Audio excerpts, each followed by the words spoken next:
بسم اللہ والحمد للہ والصلاة والسلام علی رسول اللہ، اما بعد۔ بوڑھے مرد، بوڑھی عورتیں اور ایسے بیمار جن کے شفا کی امید نہیں ہے، رمضان کے مہینے میں صوم کے تعلق سے ایسے لوگوں کے بارے میں شریعت میں کیا حکم ہے؟ یہ بات معلوم ہونی چاہیے کہ ایسے لوگوں پر صوم رکھنا فرض نہیں ہے جو بہت بوڑھے ہو چکے ہیں اور صوم رکھنے میں مشقت ہے، مرد ہوں یا خواتین ہوں۔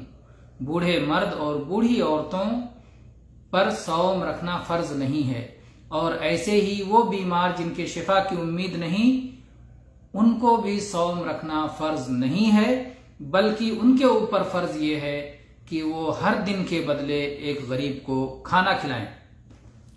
اس سلسلے میں قرآن مجید کی یہ آیت دلیل ہے۔ اللہ تعالیٰ نے فرمایا وَعَلَى الَّذِينَ يُطِيقُونَهُ فِدْيَةٌ طَعَامُ مِسْكِينٍ۔ امام عطا رحمہ اللہ بیان کرتے ہیں کہ عبداللہ ابن عباس رضی اللہ عنہما اس آیت کی تلاوت فرما کر کہتے تھے کہ یہ آیت منسوخ نہیں ہے، یہ آیت ان بوڑھے مردوں اور ان بوڑھی عورتوں کے حق میں ہے جو صوم کی طاقت نہیں رکھتے، جو روزہ رکھنے کی طاقت نہیں رکھتے۔